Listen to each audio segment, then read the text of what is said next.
Bismillahirrahmanirrahim.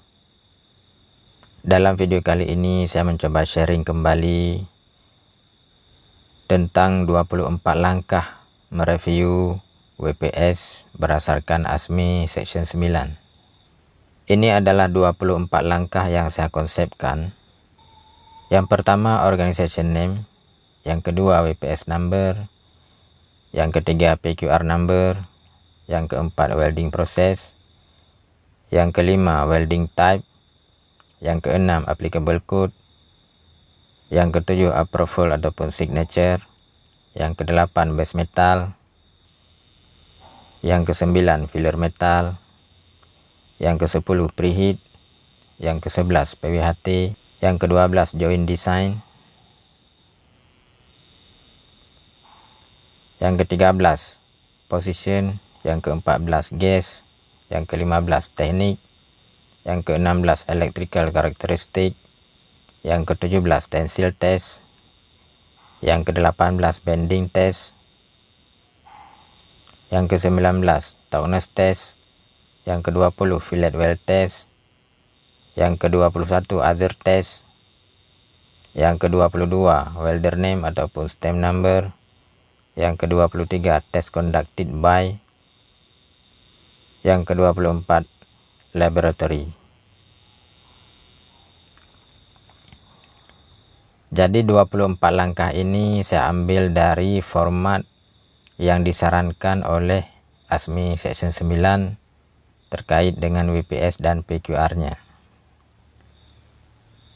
Sebagaimana kita maklumi bahwa apabila kita mereview sebuah WPS, kita harus mensinkronkan data yang ada dalam WPS harus sesuai dengan apa yang ada dalam PQR. Karena antara WPS dengan PQR adalah dua dokumen yang saling mengikat, dua dokumen yang saling terkait.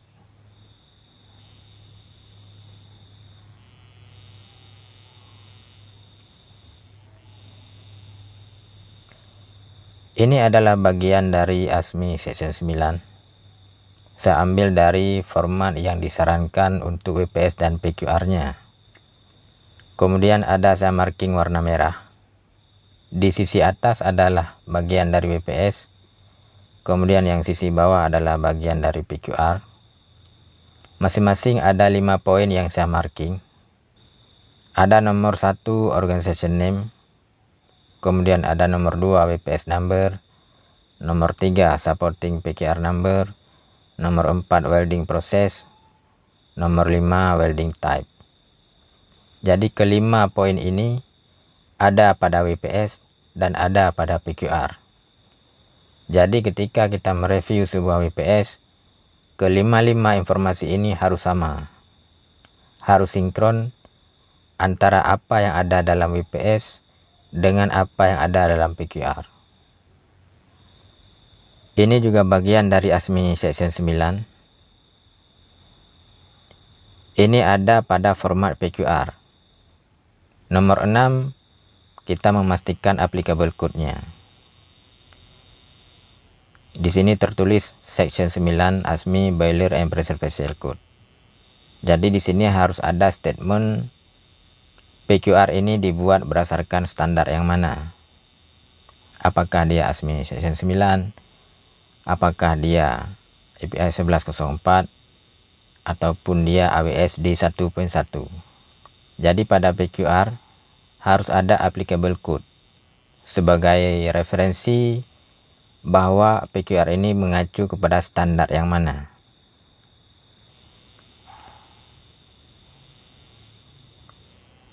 Kemudian setelah ada applicable code, kita harus memastikan siapa yang menandatangani, siapa yang bertanda tangan pada PQR tersebut.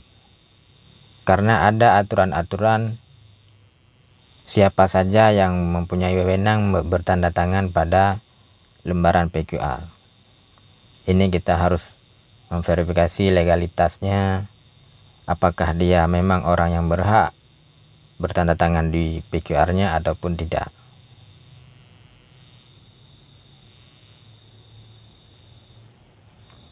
Kemudian berikutnya nomor 8, kita memverifikasi base metalnya. Yang di sisi atas format WPS-nya, yang sisi bawah adalah format PQR-nya. Kita bisa bandingkan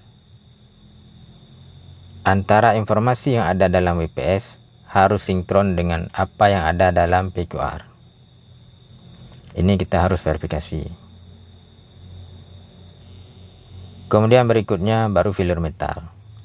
Setelah kita memverifikasi base metal, berikutnya kita memverifikasi filler metal. Juga apa yang ada dalam WPS harus sinkron dengan apa yang ada dalam PQR.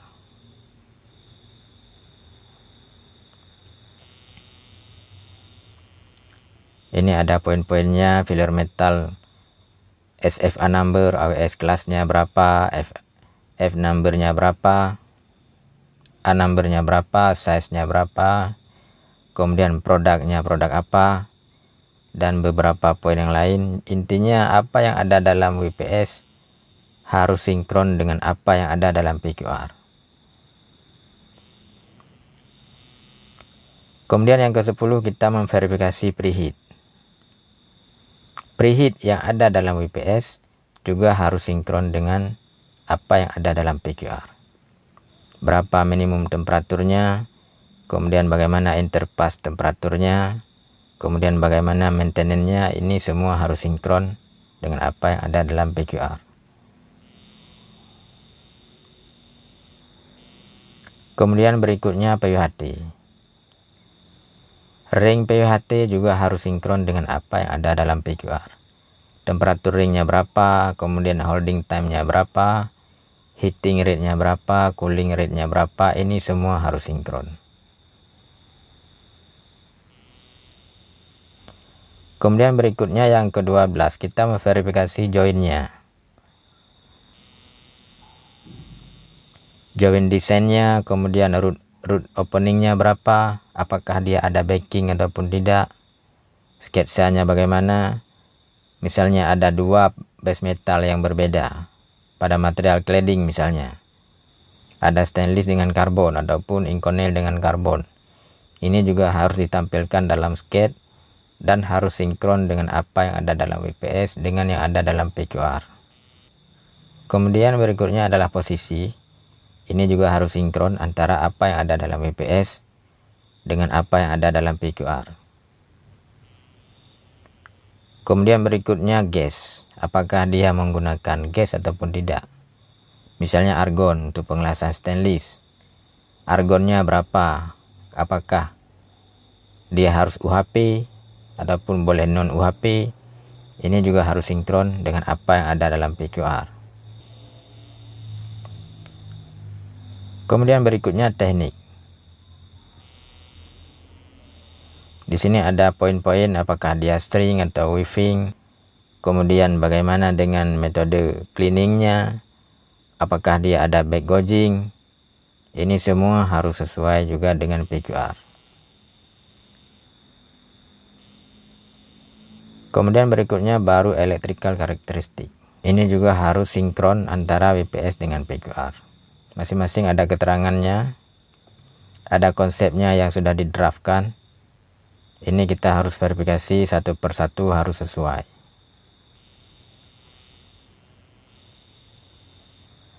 Kemudian berikutnya baru masuk ke mechanical testing. Mengenai mechanical testing, kita harus memverifikasi dari dua sisi. Yang pertama, apa yang disyaratkan oleh code. Kemudian yang kedua, apa yang disyaratkan oleh owner ataupun klien. Kita harus memenuhi kedua persyaratan ini. Misalnya, cukup dengan apa yang disyaratkan oleh code. Berarti kita cukup dengan memverifikasi apa persyaratan yang ada dalam code. Misalnya yang disyaratkan adalah tensil dengan bendingnya saja. Ataupun memang harus ada 3 mechanical testing. Misalnya pada low temperature, apakah dia LNG ataupun LPG, dia disyaratkan minimal 3 misalnya. Ada tensil, ada bending, ada toughness test ataupun impact test. Berarti WPS tersebut harus ada minimal 3 mechanical testing. Jika test compoundnya bentuk joinannya join fillet, bagaimana persyaratannya? Sebagai contoh, kita membuat WPS untuk pengelasan cup dengan cup sheet pada kondenser. Ada pengelasan fillet, tes kuponnya tes kupon fillet, apa saja harus dipenuhi. Ini semua diatur dalam standar. Kemudian ada other test. Selain daripada tes yang disyaratkan oleh code, kita harus memverifikasi tes-tes apa saja yang disyaratkan oleh owner. Kemudian mechanical testing. Yang ke-17, tensile test. Bagaimana accepting kriteria tensile test? Kita harus verifikasi sesuai dengan standar. Kemudian bagaimana kriteria dengan bending test? Bagaimana dengan kriteria toughness test? Kemudian yang ke-20, bagaimana dengan kriteria fillet well test? Kemudian yang ke-21 ada other test.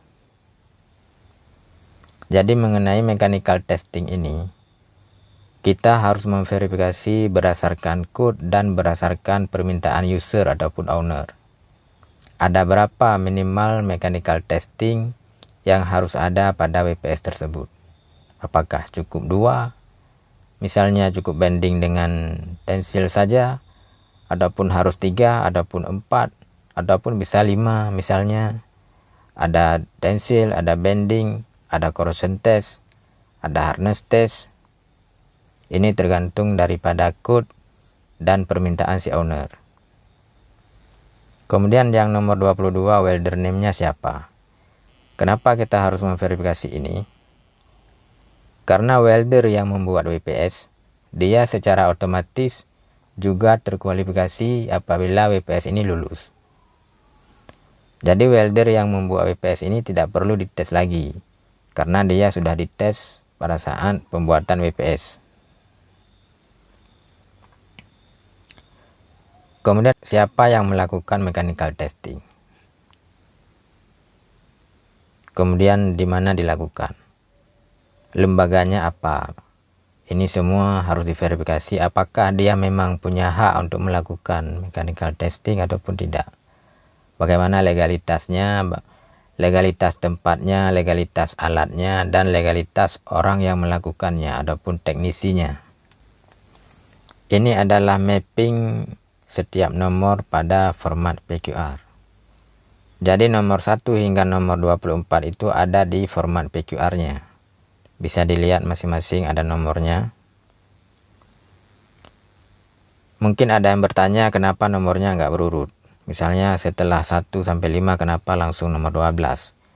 Ini adalah versi saya ketika mereview sebuah WPS. Poin-poin mana dulu yang harus saya verifikasi. Saya buat urutannya. Mungkin orang lain berbeda lagi caranya. Masing-masing punya formula sendiri bagaimana cara mereview sebuah WPS. Ini adalah tampilan WPS-nya. Pada WPS, nomornya tidak lengkap. Kenapa demikian? Karena ada informasi yang ada dalam PQR, tetapi dia tidak dimasukkan dalam WPS. Misalnya mechanical testing. Data mechanical testing ada dalam PQR, tapi tidak ada dalam WPS. Tapi selain mechanical testing, ada di WPS dan ada di PQR. Ini saya buat warna biru. Jadi dari 24 poin itu, yang saya warnai biru ini tidak ada dalam WPS. Jadi dia hanya ada dalam PQR. Kadang-kadang terjadi perbedaan pendapat. Apakah pada WPS itu perlu tanda tangan ataupun tidak? Apabila kita melihat format yang ada dalam ASME Section 9, pada WPS itu tidak ada tanda tangan. Yang ada tanda tangan adalah pada format PQR-nya. Kenapa demikian? Karena WPS dengan PQR adalah dokumen yang tidak bisa dipisahkan. Jadi yang harus tanda tangan adalah pada PQR-nya, pada lembaran PQR-nya. Kemudian pada WPS adalah opsional. Boleh ditandatangan ataupun tidak. Yang wajib ada adalah pada PQR-nya. Demikian yang saya pahami selama ini. Cuma kadang-kadang orang berbeda pendapat, menganggap bahwa wajib ada pada WPS dan wajib ada pada PQR. Kalau saya, yang penting wajib ada sesuai dengan format yang direkomendasikan oleh ASMI Section 9. Wajib ada adalah pada PQR-nya. Ini bisa dilihat, saya besarkan. Ini adalah bagian dari PQR. Ada di nomor 6 dan nomor 7. Ada kolom tanda tangan dan ada tanggalnya. Ini adalah format dari WPS. Apabila kita melihat format WPS, tidak ada kolom tanda tangannya. Terima kasih sudah menonton, semoga bermanfaat. Abaikan penjelasan yang keliru. Saya akhiri, wassalamualaikum warahmatullahi wabarakatuh.